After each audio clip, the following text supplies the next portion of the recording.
আহিরির পর্দা ফাঁস করতে প্ল্যান করলো রাঙা। সম্পূর্ণ জানতে হলে দেখতে থাকো। গল্পের শুরুতেই দেখা যায় বৃন্দা আর ময়না দুজনা মিলে প্ল্যান করছিল কিভাবে নবারুণ আর প্রমিতাকে এই বাড়ি থেকে বার করে দেওয়া যায়। আর ঠিক তখনই রাঙা এসে বলে, অতটাও সহজ না রে, তোদেরকে আমি এই কাজটা করতে দেব না। আমিও দেখতে চাই যে তোরা কিভাবে বাবাকে আর মাকে এই বাড়ি থেকে বার করতে পারিস। ওরা দুজনা অনেক কষ্ট করে আজকে এই জায়গাতে পৌঁছেছে। তুই ভাবলি কি করে যে আমি এইভাবে ওদেরকে বার হতে দেব? শোন, আর একটা কথা বলে রাখি, তোরা ওই আহিরি দিদিকে বলে দিস ও যেন আর এই বাড়িতে না আসে। ও যদি এই বাড়িতে এসে উড়ানবাবুর দিকে তাকায় তাহলে কিন্তু ওর অবস্থা আমি খারাপ করে দেব। কথাটা ভালো করে ওকে জানিয়ে দিস। বৃন্দা তখন বলে, রাঙা, তোর সাহস দেখে আমি অবাক হয়ে যাচ্ছি। রাঙা তখন বলে, আমার সাহস এখনো অনেক দেখা বাকি আছে তোদের, তারপরেই বুঝবি আমি কি জিনিস বড় বৌদি। বৃন্দা বুঝতে পারে যে রাঙার আসল রূপটা নাকি বেরিয়ে এসেছে। আসলে রাঙা একটা প্ল্যান করেছিল, ইচ্ছে করে আহিরির নামে ওদেরকে বলে উস্কে দিতে থাকে যাতে ওরা আহিরিকে বলে দেয়। এরপরে রাঙা বলে, নীল পুজো আসছে না সামনে, চড়ক আসছে না, ওই চড়কের দিন আমি অনেক কিছু আয়োজন করব। আহিরি দিদি যেন এখানে একদমই না আসে। বৃন্দা আর ময়না শুনে তো পুরোপুরি অবাক হয়ে যায়।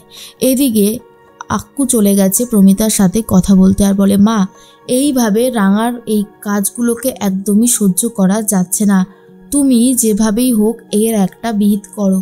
তখনই প্রমিতা বলে, আক্কু দেখ, তুই তো বারবার করে বলেছিলিস, বল, সাত্তকী যখন বলতো এ বাড়ির কাজের লোক রাঙা, তখনই তো তুই বলতিস যে রাঙা তোর স্ত্রী।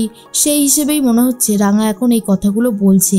তুই এইভাবে ব্যাপারটাকে দেখিস না আক্কু, তুই একটু শান্ত হ। কিন্তু একলব্য কোনোভাবেই শান্ত হতে পারে না আর বলে, আমি যে কোনোভাবেই শান্ত হতে পারছি না মা, যেটা হয়েছে সেটা একদমই ঠিক হয়নি। আমি কোনোভাবেই এটা মেনে নিতে পারবো না যে রাঙা আমার ওপর জোর করে অধিকার ফলাতে আসবে। তখনই প্রমিতা বলে, রাঙা জোর করে তোর ওপর অধিকার ফলায়নি রে আক্কু, তোর কোথাও একটা ভুল হচ্ছে। এরপরেই রাঙা মনে মনে ভাবে, আহিরি দিদির কাছে খবরটা একবার পৌঁছে দিলেই বাদবাকি কাজটা আহিরি দিদি নিজেই করে দেবে। বৃন্দা ফোন করেছে আহিরিকে আর বলে, আহিরি, রাঙা তোমাকে যেভাবে কথা শোনাচ্ছে আমার তো একটা জিনিস ভেবেই অবাক লাগছে, কি করে একটা মানুষ এতটা বদলে যেতে পারে। আহিরি বলে, আবার কি করেছে রাঙা? তখনই বৃন্দা বলে, ও আমাদেরকে রীতিমতো থ্রেট করেছে আর বলছে চড়কের দিন নাকি কি একটা আয়োজন করেছে, তোমাকে আসতে বারণ করছে, তুমি কি করবে বলো তো? তখন আহিরি মনে মনে ভাবে, তাহলে কি রাঙা ওই চড়কের দিনে আমার পর্দা ফাঁস করার প্ল্যান করছে? তবে রাঙা যাই প্ল্যান করুক না কেন, আমি ওর প্ল্যানকে কোনোভাবেই সফল হতে দেব না। তার জন্য যা যা করতে হয় আমি সবটাই করব। এর মধ্যেই প্রমিতা আর নবারুণ কথা বলতে থাকে। নবারুণ তখন বলে, আচ্ছা প্রমিতা, এই রকম ভাবে আর কতদিন চালাবে বলো তো? ব্যাপারটা আমারও কিন্তু ঠিক লাগছে না।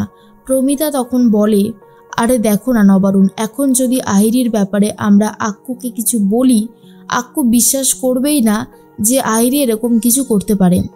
ও ভাববে রাঙা আহিরির নামে মিথ্যে কথা বলছে, তাই প্রমাণ জোগাড় করাটা আমাদের জন্য খুবই দরকারি।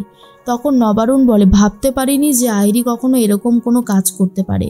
এর মধ্যেই প্রমিতা বলে, আসলে আমরা অনেক কিছুই ভাবতে পারি না, আবার আমরা ভাবতে বাধ্যও হই। এরপরেই দেখা যায় যে পাড়া থেকে 2-3জন এসেছে কথা বলতে। তারা নবারুণকে বলে, এবার আপনি বলুন যে চড়কের আয়োজন আমরা করব কি করব না। তখনই নবারুণ বলে, আমাদের পাড়ায় তো এর আগে কখনোই চড়কের আয়োজন হয়নি। তখনই পাঞ্চালি বলে, তাতে কি হয়েছে বাবা, এবারে তো নিজে থেকে রাঙা সবটা ব্যবস্থা করতে চেয়েছে, রাঙা যখন আছে অসুবিধার কি আছে? তখনই নবারুণ বলে, রাঙা কি পারবে এতটা সামলাতে? যারা পাড়া থেকে এসেছেন তারা বলে, আমরা আছি তো, আমরা সাহায্য করব, হোক না পাড়াতে একটা অনুষ্ঠান, এটাই তো ভালো হবে, সবাই মিলে একটা হই হুল্লোড় করা যাবে। তখন সবাই রাজি হয়ে যায়। আর এর মধ্যেই অঙ্কুর কথা বলে আর বলে, মা, আমি কিন্তু রাঙাকে ভুল চিনিনি, আমার মনে হচ্ছে রাঙা কোনো একটা মিশনে নেমেছে, সেই জন্যই এরকম ব্যবহার করছে, তাই না? তখনই প্রমিতা বুঝতে পারে যে অঙ্কুরও বুঝতে পেরে গেছে, কিন্তু আক্কুটা বুঝতেই পারছে না। তবে ওকে বোঝানোর মতন অবস্থাও এখন আমাদের নেই। সত্যিটা যখন সামনে আসবে তখন ছেলেটা অনেক বড় একটা আঘাত পাবে। এর মধ্যেই রাঙার দিকে তাকিয়ে কথা বলতে থাকে একলব্য, আর বলে, শোনো, তুমি এই সমস্ত জিনিসগুলো কেন করছো? হ্যাঁ, তুমি আমার ঘর থেকে বেরো। তখনই রাঙা বলে, কেন রে উড়ানবাবু, এখন তো আমি তোর স্ত্রী। আমি যতক্ষণ তোর স্ত্রী হয়ে রয়েছি ততক্ষণ ওই ঘরে আমিও থাকতে পারি, তাই না? আর এসব শোনার পর প্রমিতা মিচকি মিচকি হাসতে থাকে, কিন্তু তবুও কিছু বলে উঠতে পারে না। এদিকে বৃন্দা তো অলরেডি আইরিকে সবটা জানিয়ে দিয়েছে। আইরি বলে, আমি তো যাবই, আর ওই দিনই রাঙাকে এমনভাবে সবার সামনে অপমান করব, সারা জীবনেও কোনোদিন এই অপমানের কথা ভুলতে পারবে না। অন্যদিকে রাঙা বলে, মা, আমাদের একটা কাজ করতে হবে। ওই যখনই চড়ক মেলায় ওই আইরি দিদি আসবে, ওর ফোনটা আমাদেরকে নিয়ে নিতে হবে। তারপরে ফোন থেকে লকটা সরিয়ে দিলেই আমরা অনেক প্রমাণ পেয়ে যাব। প্রমিতা বলে, এই রাঙা, তোর কি পুরোপুরি মাথাটা খারাপ হয়ে গেছে? যে এই মেয়ে এইভাবে কড়া সিকিউরিটির আড়ালে গিয়ে হিরে পাচার করতে পারে, সে কত বড় ডেঞ্জারাস বলতো। ও সব আটঘাট বেঁধে তবেই এখানে আসবে, বুঝলি? এখনো সময় আছে, তুই ভালো করে অন্য কিছু ভাব। রাঙা বলে, নিতে তো আমাদেরকে হবেই, যেভাবেই হোক না কেন। আমি কোনোভাবেই পিছুপা হব না। যেভাবে অপমান করেছে ও আমাকে, অন্যায় করেছে আমাদের সাথে, তার বদলা তো আমি নেবই। এর মধ্যে পাঞ্চালি আর দেখা যায় যে প্রমিতা কথা বলতে থাকে। ঠিক সেই মুহূর্তেই চলে এসেছে রাঙা, সাদা শাড়ি লাল পেরে পরে। আর পাঞ্চালি বলে, কী রে রাঙা, তুই হঠাৎ করে এরকম পোশাক পরেছিস কেন? তখনই রাঙা বলে, আরে দিদি ভাই, আমি তো আজকে থেকে আর বাড়িতে থাকবো না কটা দিন, ওই পাড়াতেই থাকবো। ওই যারা যারা সবাই থাকবে তারা সবাই মিলে আমরা ভিক্ষা করবো এই কটা দিন। তারপর যা জোগাড় করবো রাতের বেলায় কাঠের জালে ওটাই খাবো। আর এই কটা দিন আমি বাড়িতে থাকবো না। তার মধ্যেই একলব্যর কাছে এসে রাঙা বলে, শোন উড়ানবাবু, এই কদিন আমি থাকবো না, আর এই কদিনে যদি আইরি দিদি তোর ঘরে ঢোকে তাহলে কিন্তু আমি ওই হিসাবটা বুঝে নেব। আর এই সব বলে তো একলব্যকে আরও রাগিয়ে দেয়। একলব্য বলে, এনাফ ইজ এনাফ, তুমি অনেকক্ষণ থেকে আউফাউ কথা বলে যাচ্ছ। এই শোনো, আমি না তোমার কাছ থেকে আর একটাও খারাপ কথা শুনতে চাই না। তখনই রাঙা বলে, কি করব বল, তুই যে আমার স্বামী, অগ্নি সাক্ষী করে আমাদের বিয়ে হয়েছে, তাই এত সহজে তো আমি তোকে ছেড়ে দিতে পারি না। তুই আর আমি স্বামী স্ত্রী, তাই না? আর এইসব শোনার পরে একলব্য একটা কথা উত্তর দিতে পারে না।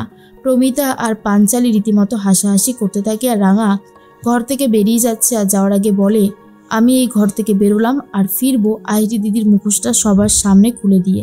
যে অন্যায় সে করেছে তার শাস্তি সে পাবেই।